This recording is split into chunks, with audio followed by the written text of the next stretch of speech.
All right, we are live. It is Monday, which means a Mastermind Beauty Mind webinar. How's it going, Alice? Yes, yes. It's going good. How are you? Good. I feel like I need to sit higher. So let me adjust this. Let me adjust this. You're too high. This is the great thing about live TV. Live in the moment. And Yes. let's start there. Let's start about not caring so much about everything being perfect.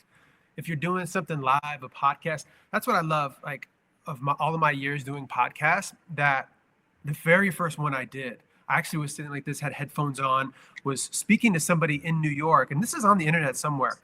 And I was talking about Chloe and Kim Take New York or something. It was some Kardashian show. Like that was my entry level into AfterBuzz TV. I had to do a podcast about whatever was available, so I did that one. And the whole time I looked so awkward because I don't know what I'm doing, and I just eventually like would speak, and then I was so nervous, and then eventually I got reps in, and you get so comfortable. But one of the secrets of live recording is that don't try to make everything perfect. If there's like a cat crying in the background, talk about it, bring it in. Not you don't have to pick it up, but you just talk about what's actually going on. If the camera, if you're sitting a little higher, I'm like, actually I need to be a little higher, instead of me being like, oh, let me cut to her and hide it until I'm there. Use it in it and then run with Yeah. it. And that's what we're doing. Yeah, exactly. And like there's been so many times where I'm watching somebody else do something live and things don't go well and they have to like acknowledge it. I've been on the news a few times. I've been a part of, different things that were recorded live, or even just being on like Instagram stories or whatever. But even like when I'm in classes with brands or watching brands do things live, shows and things like that, I feel bad saying this. I love when things go wrong because it makes me feel so normal, and it just makes it so much more relatable and also like entertaining. Yeah. So that's definitely been something that's made it easier for me to do things live, because I've seen other people do things live and things not go as planned, and like life goes on and it's okay and no one talks about it afterwards. So it's like, Use who it. cares? Yeah, Yeah, who use cares? it. And I would go as far to say, even in your regular content that you're filming daily or weekly or monthly or what have you, let those moments help you too. I've seen so many videos that wouldn't have gone as viral, got as much attention, if something crazy wouldn't have happened, and they look back and then that becomes the video. And I've seen a new trend of like subtle foreshadowing. Have you seen these where people, it like shows them falling for a second, and and they're like falling hard, and then you watch it and they keep on cutting back to it, and then they show the fall. Yeah. Use it. You have to use it. And especially in a world now where like visual hooks and visual things are Oh so yeah. helpful to get more viewership. If you're doing something, instead of like taking a drink and then setting it down and going, okay, next take. This is what I think about. Then no, start with the drink. Hey, hold on a second. Let Yeah, me just get start this with the drink real drink. quick. Man, just be relatable. Bring yourself down on everyone's level. Stop trying to peacock. Just be Not yourself. me. Every time I take a drink of water on our webinar, I'm like, please do not spill it on my face. Please do That not. would actually help, because then we would clip it, then we would post it, do a subtle foreshadowing, and then It's bada like boom, bada bing. I usually drink out of a water bottle with a handle and a straw, but I don't know what, this is the most unappealing water bottle in my entire water bottle collection, but the water tastes so good out of it. I cannot stop drinking out of it. Is it I cannot stop. what's the new hydronized? Have you No, seen it these? is simply, it's Go Bottle. It's just Go Bottle. There's nothing special about it. I got it because it closed and I was taking it, I think, on a trip with me that I wanted to just be able to throw in a bag. But I started drinking out of it the other day when all my other ones were, I don't know, maybe dirty or something. And I cannot stop. The water tastes so good coming out of it. But like, even if I'm at the gym on the treadmill, I go to take a drink, I'm like, please do not smell my This is brought to you by Go Bottle, face. Yeah, our Go Bottle. future branding. Send me more. My husband will kill Yes, me if I buy another water bottle, but like, send water bottles. please, please. Well, I feel a little bit, real go ahead. quick, I feel a little bit like a hypocrite because this morning I was on Instagram stories trying to get ready while I talked, and I botched the whole thing. Like every imperfection in it, I'm like, no, scrap that, scrap that, scrap that. And then finally I was just like, let me just finish getting ready and then I'll post the video, because I do not know how people do get ready with me story times. I do not know. It's so hard and challenging. I know how they do it. They do it with all the hiccups and the imperfections, but yeah, it Yeah, was maybe it's challenging. almost like as they're actually doing it, they're like speaking in between, or like, I don't Oh know. no, they're flat out eyeliner doing like, I'm like, how do you people do this? Because I couldn't even put lashes on this morning while I was telling a story about like taking care of yourself. I couldn't even get too many things. So if you Multitasking at its worst. so if you see Allison out and about and her makeup's a little messed up, she probably didn't get ready with me. Probably. You probably see it on the internet.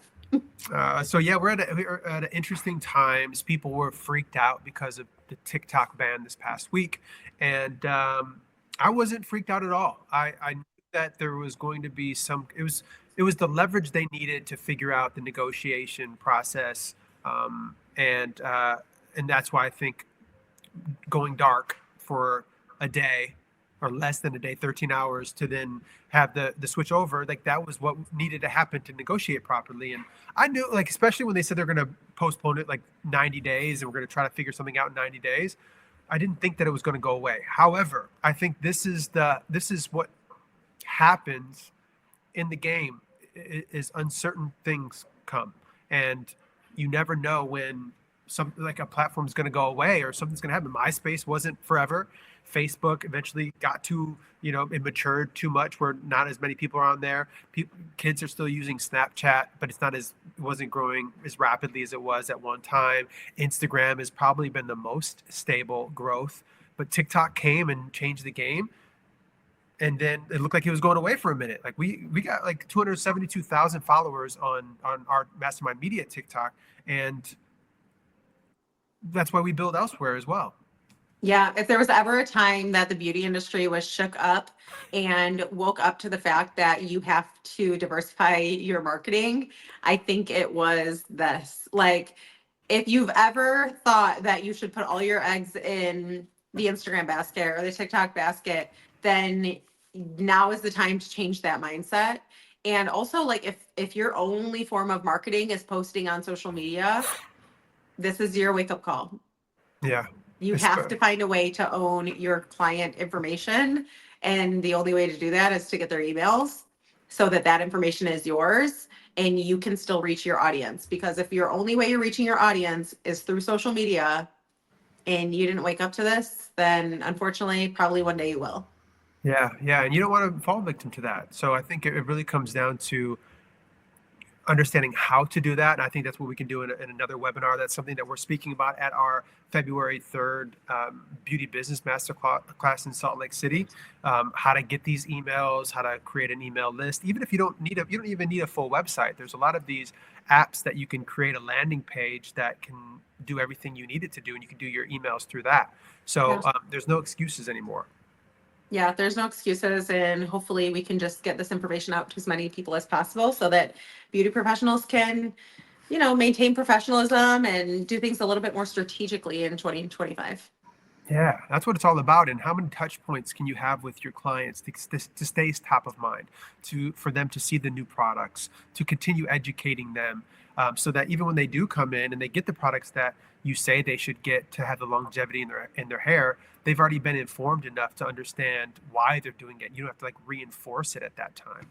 So Yeah. I think figuring out how to get ahead of the game so that you can use a multitude of these platforms is really the key to success, on social media, on digital media. This is the marketing of this digital age. This is no more going door to door like that. I'm not saying that stuff doesn't work at all, but there's more options now where you can reach more people. And yeah, this sometimes things like this need to happen for people to wake up, and I hope that's the case. And but in the meantime, we got on Red Note. We saw what was going on Red Note. It was really interesting to see the brands that had millions of followers, of people that were pretty prominent on Instagram in the U.S., of course. But like, I saw, what's his name? Mr. Doodle, I think his name is. He draws with like a big Sharpie, and does all these cool. He draws all over houses. Like he wears, it's all the same doodles on his shirt. But he had like 1.1 million followers on this app, and I don't think it was just recent. I think him and his brand knew that they could penetrate a new market in China by going through Red Note, and he had a huge following over there. That's probably other people that he's able to, for him to see his work, for him to be super prominent in another culture, but then also potentially selling them things and his products and all of that too. It's a brand game at the end of the day. Yeah, that's amazing. And also creating content that makes your followers wonder, like, or think, like, where did she go? Yeah, Where else can I, and like give them so much value that they're like, I want to follow them on other platforms, get on their subscription, their email list, like give them so much that when you disappear off of a platform, because I mean, let's face it, we have to worry about people hacking us. We have to worry about our pages getting stolen. I've seen multiple businesses have their pages wiped out by hackers, and or just lose access to their account for whatever reason. And you want people to be like following you on other platforms or finding you some other way because they love your content, not like just disappear off of their For You page and then be like, oh well, she's gone. Like if you're giving them so much value, they're going to want to follow you everywhere and they're going to want to be on your email subscriptions. absolutely. And that's something that we talk about often on here, is that the future is unknown. We don't know what's going to happen. So we have to stay diligent. We have to put more time into some of these things and figure out how to get them done, so that way you can always have a successful business. And that's what was super scary about a lot of people that were so dependent on TikTok, is that millions of jobs would have been lost because so many people make money on that platform. That's their bread and butter. And I think it was a wake up call to them as well. But you never know what can happen to Instagram. You never know what can happen to Facebook, all of these different platforms. So we have to do our best to grow elsewhere and Yeah, at I mean, least just have like that you part of your said, plan. yeah, just like you said, MySpace is gone. And at one time, MySpace was the only really for the general population other than Facebook.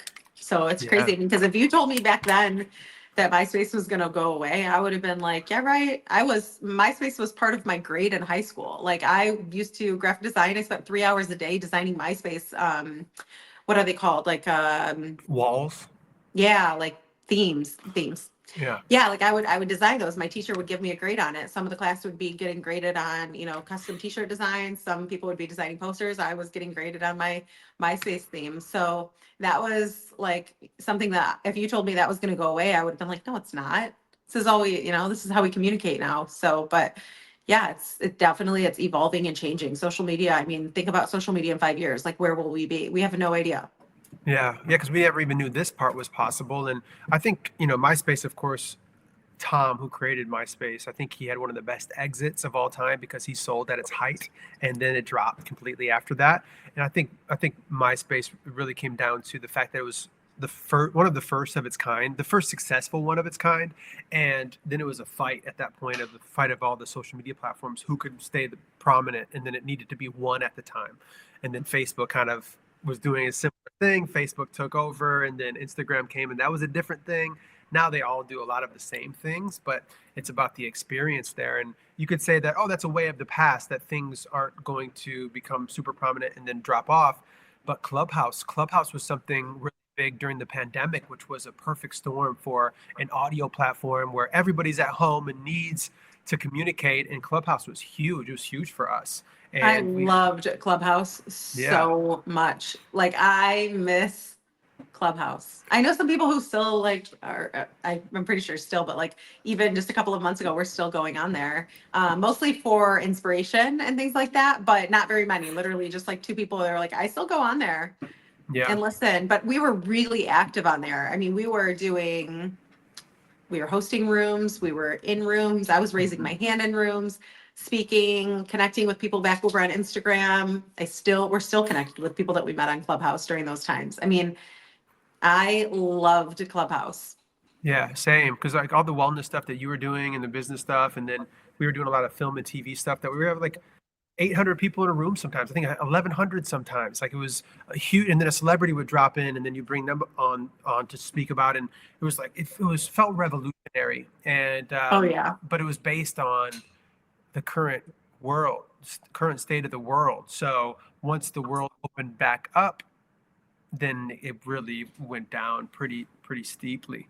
But so you never know what's going to happen or what's going to dictate the future of an app. And so we always want to practice like being the first to adapt and the first to be on these platforms so you can really grow a brand before everybody else gets there. So always be paying attention to the next best thing. Don't ever, which most people do, don't ever fall behind and just finally get on an app years later and then do the old ways. Like we're not that, like being a part of this beauty mind community, it's not about that. It's about how do you get in the game and move forward and always look at the next best thing. Yeah, and I mean, thinking about Clubhouse, we were so quick to go on Clubhouse, and we didn't know if it was going to be a hit or a miss, but we were so quick to get on it that we were able to make those good connections because we were some of the first on the app and using it to its fullest ability, even if we didn't know it was going to stick around. Yeah. And yeah, like you said, celebrities would drop in. Some of the biggest names in the industry, Robert Cromines, Sam Ricardo, like they would just show up in our room and I'd be like, I cannot believe I'm on a stage with these people, like a stage with these Yeah. people. I cannot believe that these people are raising their hand in my room that I'm hosting. And it was because it was so new. A lot of people were not on it. I remember inviting a lot of people to Clubhouse because didn't you need an invitation at first? Yeah. Yeah. And I remember people being like, "Oh, I'm not going to go on there. I don't want another thing, or I'm not really into it." And it's like, I feel like that was a huge advantage for us to be on there, especially for me in the beauty industry at the time. It really opened a lot of doors for me just to be in conversations with those people, even though it's not a thing anymore, still staying connected, like I said, on Instagram. That was huge for me. Yeah, absolutely. So we'll definitely dive deeper into these things. Maybe we'll add a another webinar. I know we have our next few already organized. What we're going to do next, maybe in end of February or something. We'll do something on newsletters and getting everyone's emails and just your different options there. I think that would be really helpful for people. Yeah, definitely. Amazing. So let's jump into salon cultures, which is our theme today. Salon cultures, when I first started Mastermind Media, it's not something that I really even thought to care about because I didn't know, right? You start something from scratch, you start building, you start adding people on, and the next thing you know, you have a team. You're like, oh, wow, okay. And luckily, a lot of it came supernatural to me. I've been very blessed to really bring in people in a way and lead by example and build something. But once I started analyzing what the things we were doing, a lot of it came from how you ran your teams. And so as this deck that we're going to pull up today, we'll go through how to, what a salon culture really is and how to really focus on it and achieve a great work environment. Funny that you say you didn't really like think about it when you were doing it. You were just building, because same.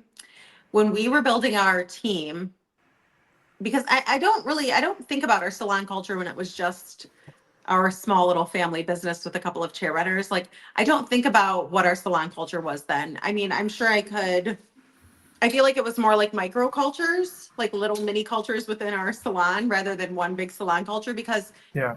I think these days it's a little bit more different because people have gotten really good at running booth rental salons. But back then when we were doing our booth rental situation in 2000, what was it, 2009, it was like just come into work, do your thing, and go home. We didn't have a front desk team. We might have had a couple of high school students answering the phones. It was just very mom, pa shop, like come and get your hair done and go. So I don't really think we had like a strong culture then. It was more just our family doing our family business. But once we grew a team, I had a coach, and I remember her asking, once we had about probably, I don't know, maybe 6 people on our team or 7. I remember her saying, like, what is your culture like? And I'm like, what is a culture? I mean, we're talking like 15 years ago. I'm like, what? I've never thought about that. I'm just hiring people who I like, who I want to hang out with every day. And I mean, I didn't really know a whole lot about leadership then. I didn't really know what I was getting myself into. Like I said, we were just hiring people, hoping they would be good team members, in which they were. And then we were just like going, into work every day, doing our thing and having fun and in the process. So when she said, "What's your culture like?" I was like, "Oh, love each other. Like we have a lot of fun at work. Everyone does a good job and shows up on time. And she was like, okay, cool. And I'm like, okay, is that a salon culture? Like I still didn't know. It wasn't clear. But then we had a meeting where we were talking about our values and things like that. And we had all of our team come. It was like a leadership team building meeting where we all contributed to the conversation. And it was really cool because we went around the room and we asked everybody like words that come to mind when they think about our culture and words that come to mind when they think about our business and our salon, our team, things like that. And that's when it started to become more clear to me what a culture is, because no one said, this is our culture. Like I didn't tell anyone, here we have a culture of trust and communication and all that. I didn't lay it out, but I demonstrated that by example, and it caught on, and everyone else, they led that way as well when they showed up to work. So it became a little bit more clear to me what a culture is and how to develop it through that process. But then over the next course of, a few years of business, things evolve in your business and you get thrown things that you're like, kind of shake Yeah. up your culture a little bit. And it's up to leadership to take control of those things. And that's a lot. That's been probably my most challenging part as a salon leader. It isn't hard conversations. It isn't dealing with clients, those things. It's none of that, which you would think is the hardest part of running a salon. It's not controlling the culture, but dealing with the pressure of controlling the culture. Yeah. Because you don't get to just have a bad seed in your salon and ignore it. You have to control it because it's up to you to keep that culture strong and a beautiful thing. So yeah, it's probably been the number one thing that has kept me up at night over the years when our salon was going through things that shook us up was, how is this going to affect our culture? Not who do I have to get rid of or how am I going to handle this tomorrow? It was, how is this going to affect our culture? So I'm really passionate about salon culture. I think we've done an amazing job as a business of what has it been, like 16 years now, developing and maintaining a healthy culture. And it has not been easy. So I'm really excited to talk about it. Yeah, absolutely. Um, one book that I read, I was going to wait to the end to talk about this, but there's a really great book about. It's called No Rules Rules, and it's Netflix and the Culture of Reinvention by Reed Hastings, one of the co-CEO of Netflix, and then Aaron Meyer, and they really break down how they were able to, especially with the ever-evolving company like Netflix, as they were expanding like huge. This is before they had to lay everybody off a few years ago when things got a little crazy over there, just based on the streaming wars and everything. But I've learned so much from this book. They really emphasize candor in it, but I really highly recommend for a lot of leaders to read No Rules Rules by Reed Hastings. It's really Adding it to strong my book. list. Yeah. And all right, cool. Let's jump into this. Salon cultures. So, building a strong, positive salon culture that empowers your team will transform client experiences, boost team morale, and drive sustainable growth. Because, yeah, when you think about culture, it's not necessarily like you're like, oh, I want everybody to like working here, do a great job, or whatever. And I hear so many people talk about, like, oh, yeah, like our business is like a family. Everyone's like a family, and business should not have it should not be a family.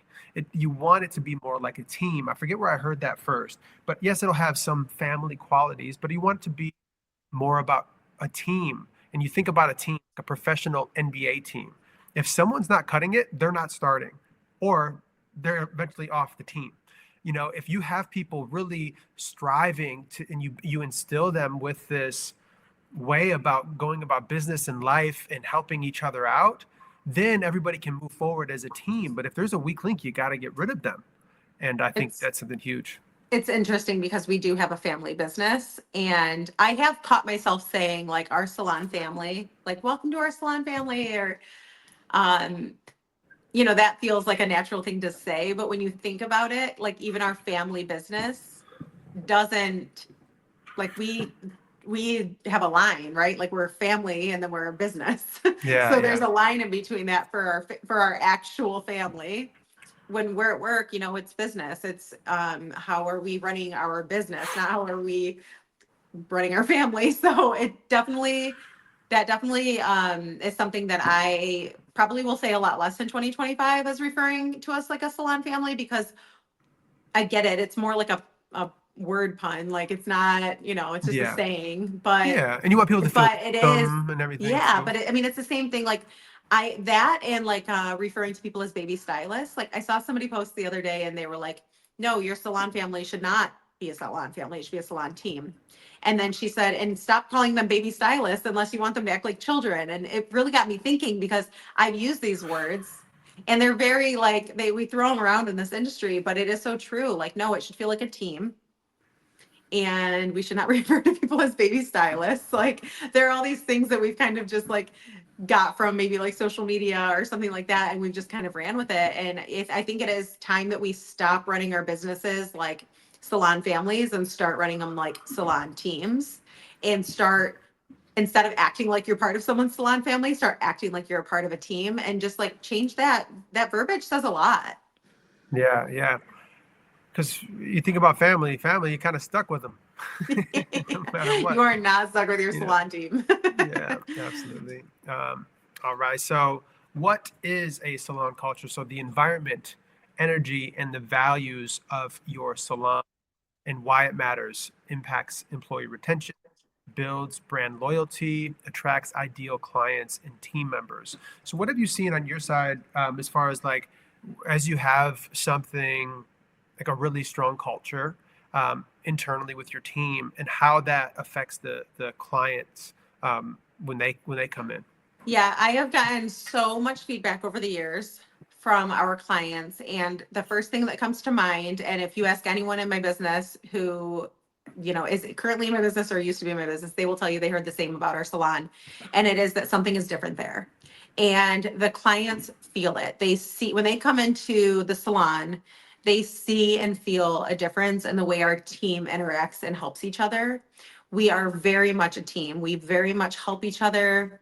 We very much can pick up the slack for each other. We have our associates program, which I believe has contributed a ton to our salon culture, because everyone has started in the same place and everyone knows what it's like to be there. So everyone, we don't treat our associates and our, our assistants is what most people call them. We call them associates. We don't treat them like they're some, small part of our salon that has to do all the dirty work. We treat them like they are one of us, equal opportunity stylists, and we help them grow.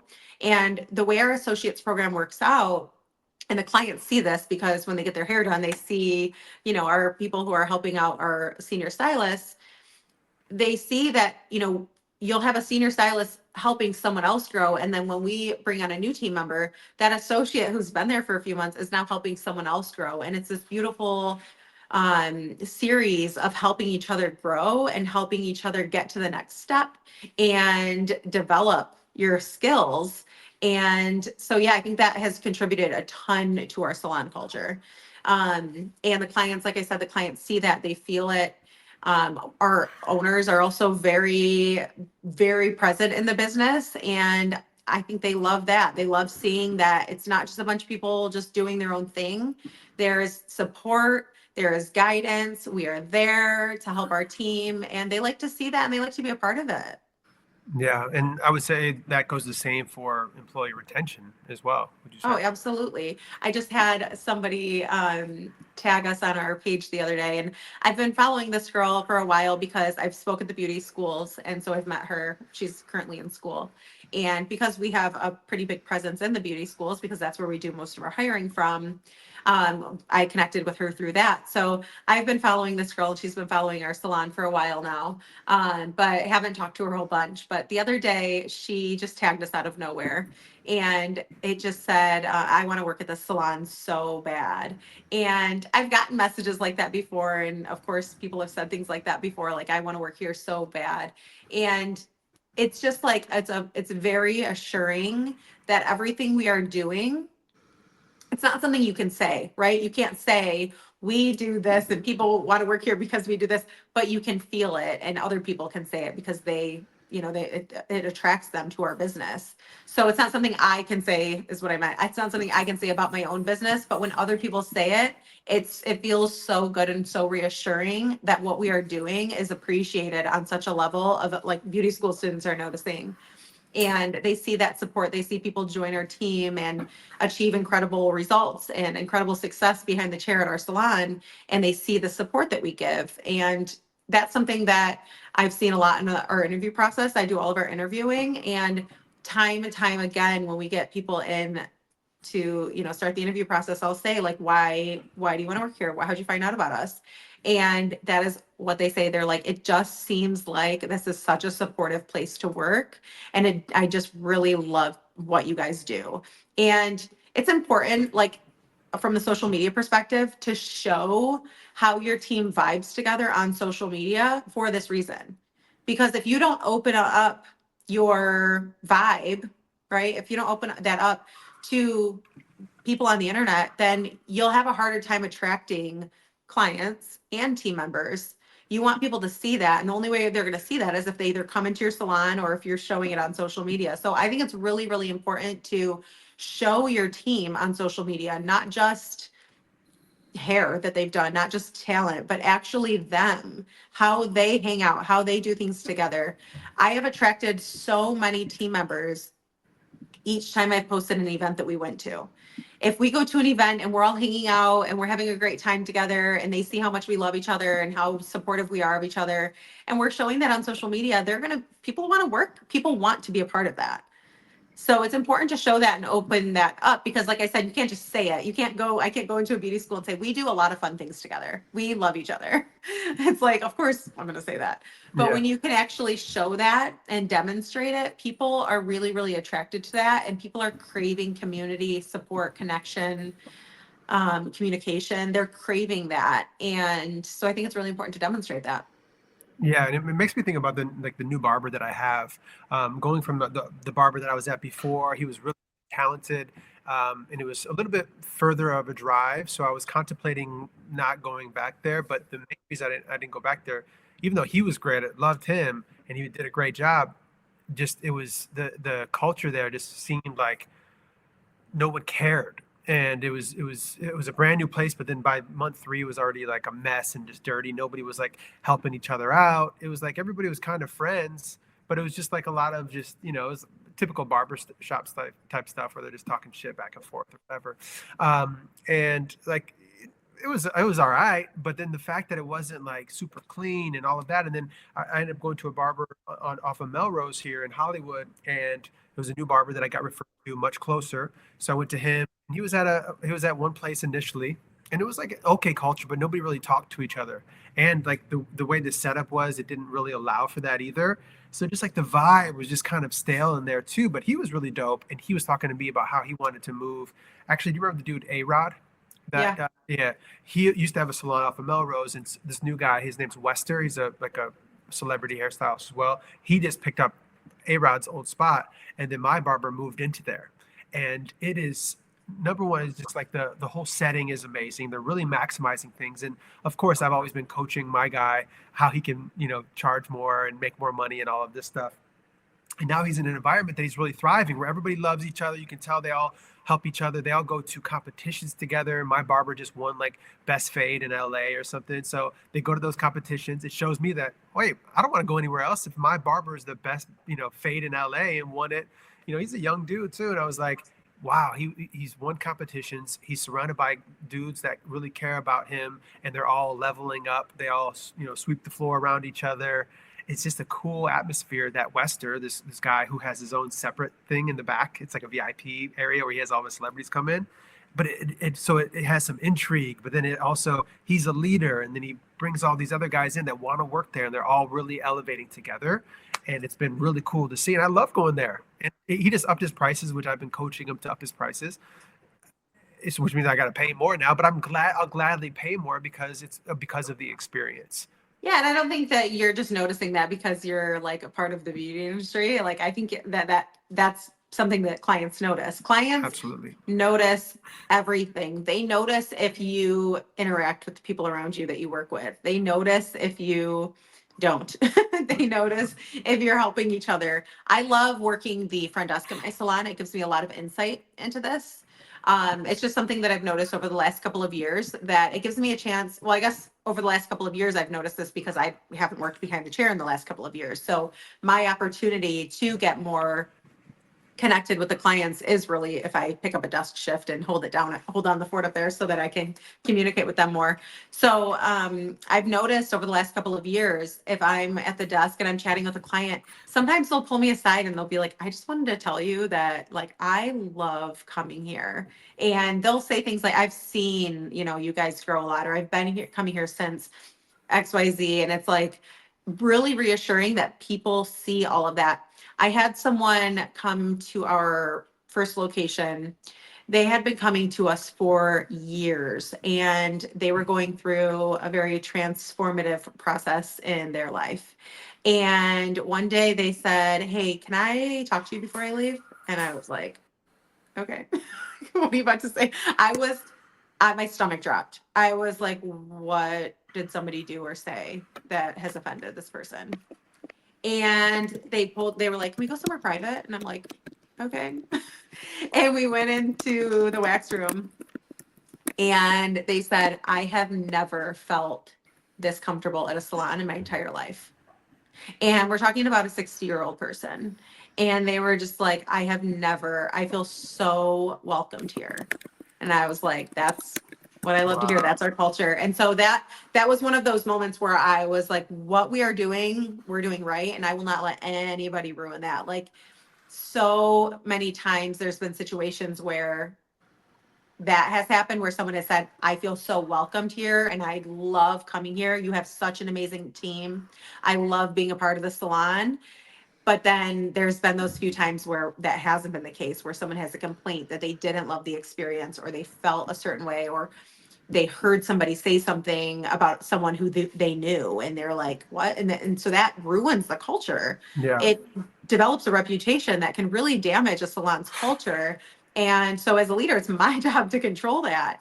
And that's what I mean when I say like, that's the one thing that's kept me up at night over the years is how quickly, if you let a cancer into your salon, how quickly they can destroy your environment, Yeah. destroy your culture. And then as an owner, like this is getting a little deep, but like now you have to now you can't react because now that's going to destroy your culture even more. So it's so important to just have that emotional intelligence to be able to handle situations. And even as a leader in a salon, like sometimes you're going to go off the rails and not be able to manage your emotions. And you're going to have those moments where you're like, want to strangle somebody, but like you have to maintain your professionalism. You have to maintain that emotional intelligence in order to be able to handle situations. And unfortunately, I think a lot of people, when they open a salon, they don't think about A, the culture, and B, having to maintain that culture over the years. So it's really important that we're talking about this so that people can be more aware and prepared for the different situations that will come up that will, that will test you. Absolutely. Absolutely.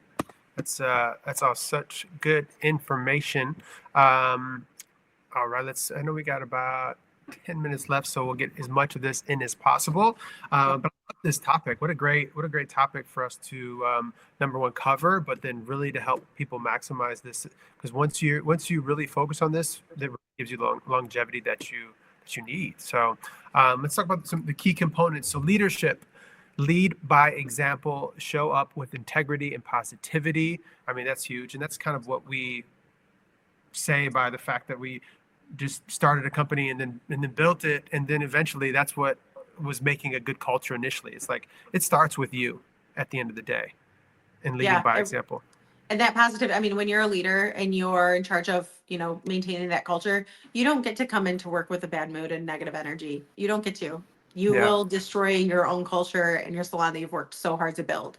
So yeah, it is so important to lead by example. Yeah. And then balance authority with approachability. And This is that's what huge too. yeah.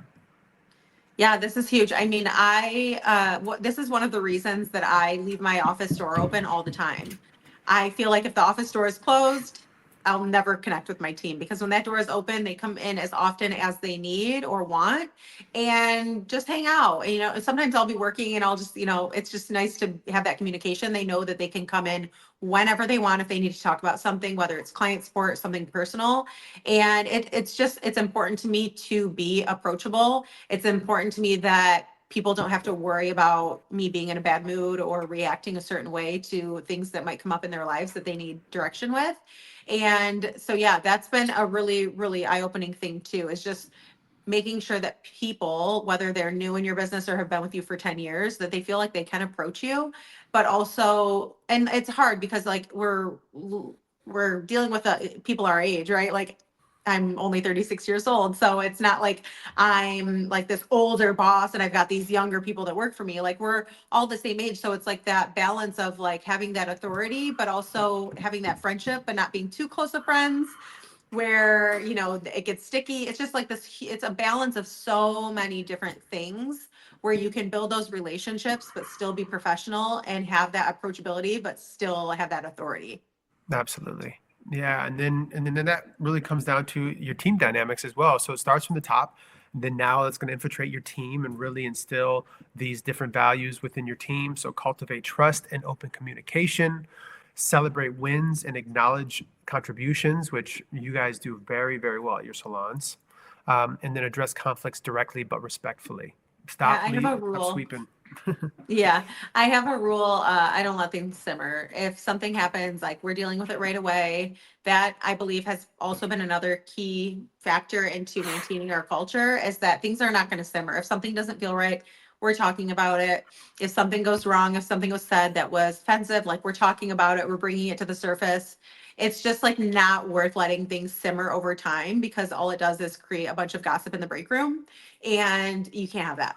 You cannot have that. So, yeah, just addressing things as soon as they happen, making sure that you are communicating with your team and that your team is communicating with each other and that they feel respected and they feel like they can talk to each other. And they feel like they're going to be received well when they bring up conflicts to you. I've had so many times where someone has brought a conflict to me, and I love that. Or not necessarily a conflict, but something that they think would be a good idea or something that they think needs change. I love that. I always say, Mhm. I can't do this alone.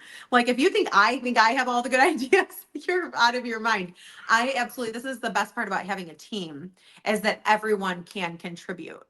And something, again, another thing that has been a strong focus of mine is making sure people feel comfortable coming to me with ideas, that they won't be shot down, just because they're an employee. It's so Mhm. important to be open to receiving feedback from your team so that you can grow as a leader and so that your salon, everybody can feel heard and seen. And that's super, super important, because in this industry and everywhere in this day and age, everyone wants to feel validated. They want to feel seen, heard, recognized for their achievements, for their small wins. It's so important to make people feel that love, especially in a salon team. Yeah, and that's actually a big thing in that Netflix book that I was talking about.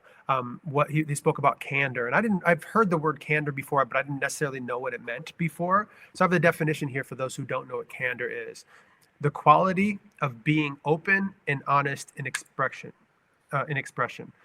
frankness. So having candor be at the center of your communication with you and your team for the feedback for them to, if they think that you could have done something better, or if you think they could have done something better, or if they're talking to the team amongst the team, if candor is something where we want everybody to win rather than sweeping things under the rug or go talk shit about them behind their back, let's talk about it and have the frankness with them up front to minimize that and allow us to get back on the road to success, instead of not just like not talking about it or talking behind their back. It just could create such a bad environment and get toxic really quick. So Yeah.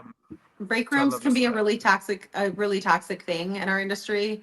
And if you don't talk to the person, you're just going to be talking to someone else about them. So that is something that I really express to my team, that's so important to talk to the people who can fix the problem or help you fix the problem. Because if something happens and you tell one person, like you're looking for advice. If you tell two people, you're looking for a second opinion. If you tell three people, you're just looking for attention. Yeah. So you're just looking to spread your side of the story. So yeah, communication is really the heartbeat of culture. Absolutely. And then the last thing here, so core values.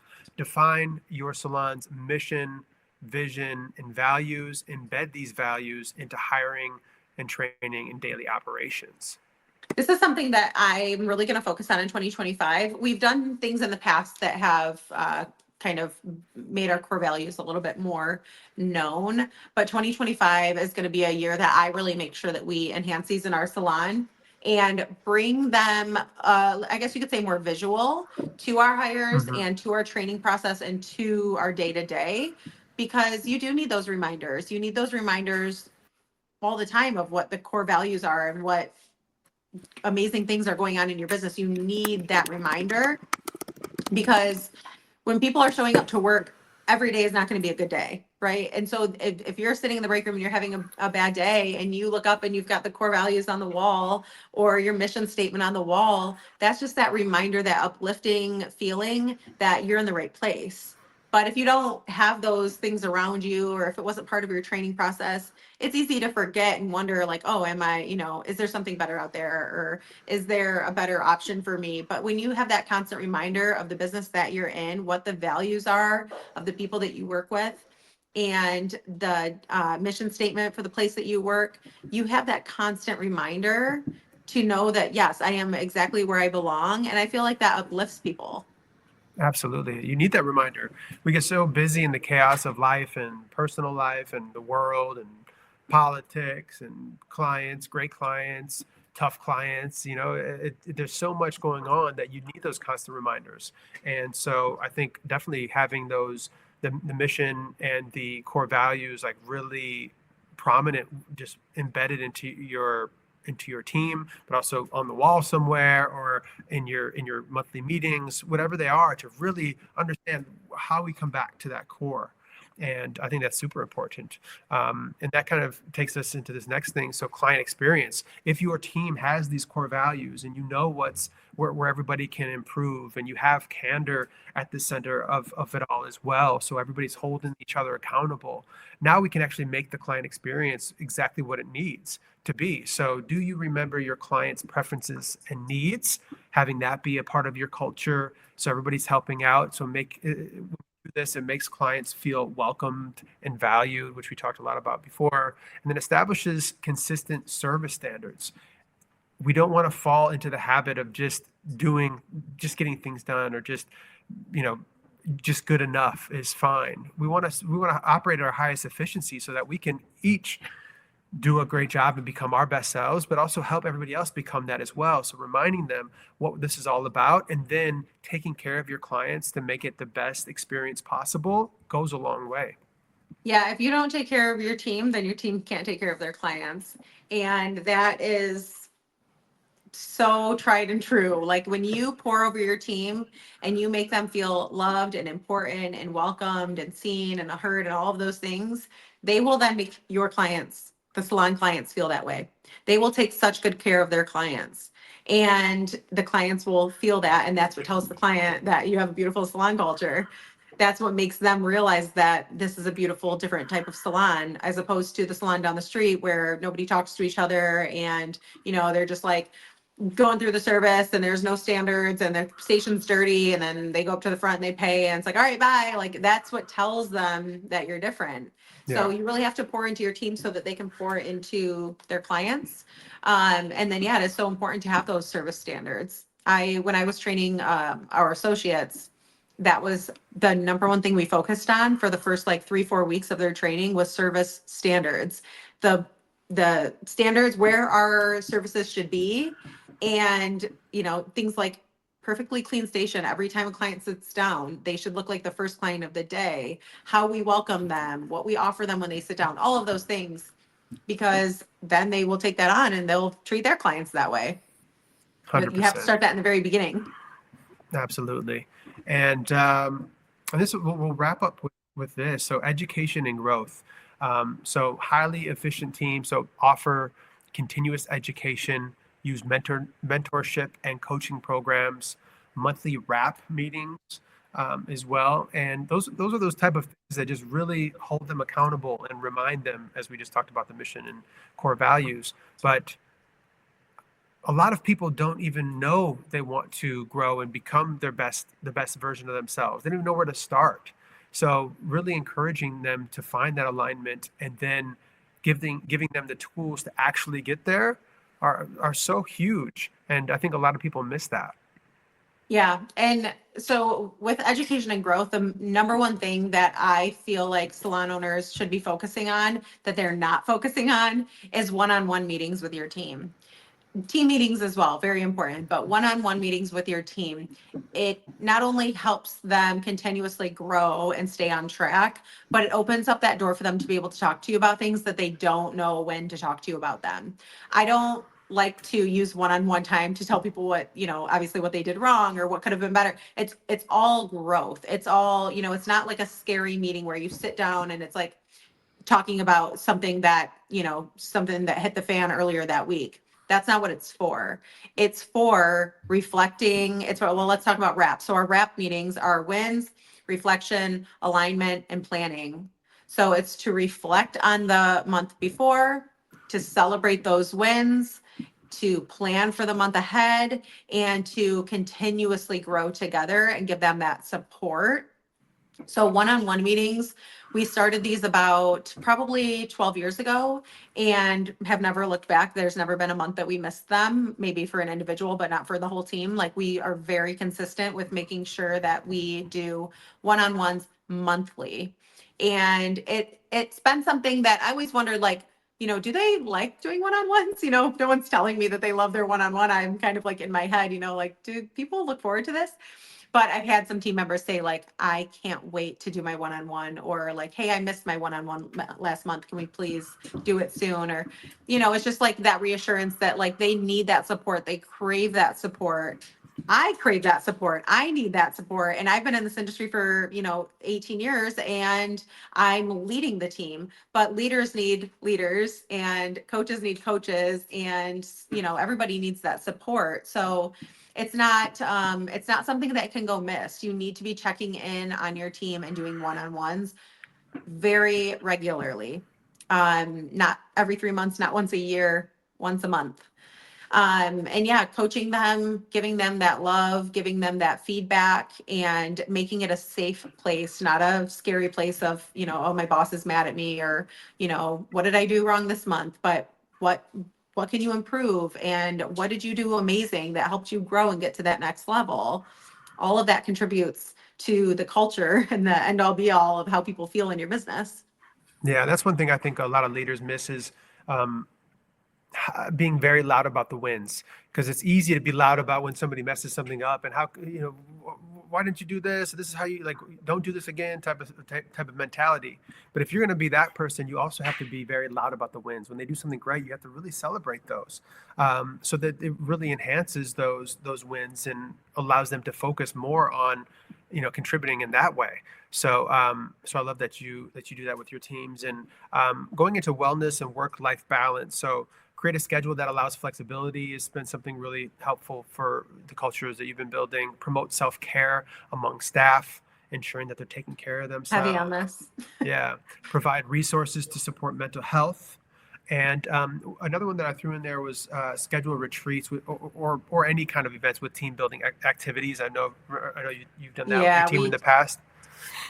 I cannot wait to get back to retreats. We have not done a retreat since before the shutdown. Actually, Hmm. maybe we've done one since then. Anyways, we do, of course, little things to celebrate our team, and we've done some, I guess you could say, like mini retreats. We went out of state together and things like that, and went to Yeah. hair shows. But before the shutdown, we were really heavy on yearly retreats, and we've done things like zip lining with team building courses and activities and things like that, yoga retreat, You haven't done all different canoeing? things. I, What's I that? thought this I thought this was a picture from your canoeing trip with the team. Isn't that them? Have we ever went canoeing? I don't I think know. so. But those were really, really amazing. And like going to hair shows together, that is such an amazing thing to do together. It builds so much morale amongst your team. It is so, so beautiful to do things like that with your team outside of the salon. Yeah, absolutely. And um, if you do these things and you really think about them and take the time to understand them, and setting your core values and your mission statements and everything, and using AI to maybe assist you in that and help refine how you feel about these things, and then put them in a system that's going to allow you to present them to your team, and really focus on that. It's going to allow you to build your ideal salon culture with intention, positivity, and purpose. I love That's how it you goes a long said, way. I love how you said use AI to help you refine how you feel, because a lot of people feel they know sort of what they feel about their salon culture. They kind of know how it feels in there, but they can't really pinpoint the words. So Yeah. they just Google and steal a bunch of other people's, off their websites and put together their own little mission statement. Like That's a way probably, past. That was stealing yeah, like an that's artist in the past. yeah, that's what we probably did, 15 years ago. But now you can use AI to help you really hone in on how you feel about your business and come up with something really unique. And it helps you organize your thoughts, and it helps you organize your culture and your salon based off of your experiences. Yeah, and one way to do that, I would say, is tell ChatGPT to ask you questions, give you a questionnaire that you can fill out for it to understand you better, so that it can help write your mission statement and core values. So if it gives you a quiz and you're forced to write in all of your answers, you've handled that. Now you input it into ChatGPT to then help write your mission statements, and maybe say, give me 20 mission statements, give me 20 core values that to focus on. And that's going to help you narrow the focus, refine your search, and get you to a place where you feel like it's yours. This wasn't available in the past. Use these things properly, and they will be super helpful. I love that idea. Yeah, awesome. Well, that is it for today, for our Salon Cultures webinar.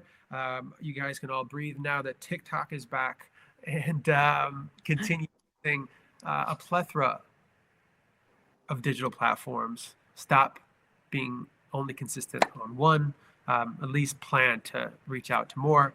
But yeah, we'll see you all next Monday, and then the following Monday after that, I think we're going to do it on a Sunday instead, because we are teaching February 3rd. If you are not a part of Beauty Mind already, as some of these webinars, we're letting some other people come in and get a taste of what you get within the Beauty Mind membership. You can go to our website, mastermindbeauty.com, and go into our membership and sign up. It's $15 a month, and you get weekly webinars here. You also get weekly newsletters on Saturday, typically. We also have a plethora of digital assets that you can go into, and use these digital assets to get better ideas for content creation. We have our Evolve course that Allison's Evolve course that is pre-recorded, that you can go to at your own pace. We have our community chat. If you have questions along the way, you can ask them as well. But it's our mission to really align people based on where the current business is, not the way of the past, and using AI, using digital media, and really align you with the tools that we're giving you through this Beauty Mind membership, so that you can make more money, have a better career, and live your best life. So we welcome you to join Beauty Mind. Yes, please join us. It's only $15 a month, and you get so much ongoing education. Absolutely. And you can follow us, Allison, at Allison Bellavi, myself at Mark Rodriguez TV, and us at Mastermind Beauty on all platforms. And we will see you next time. See ya. Peace.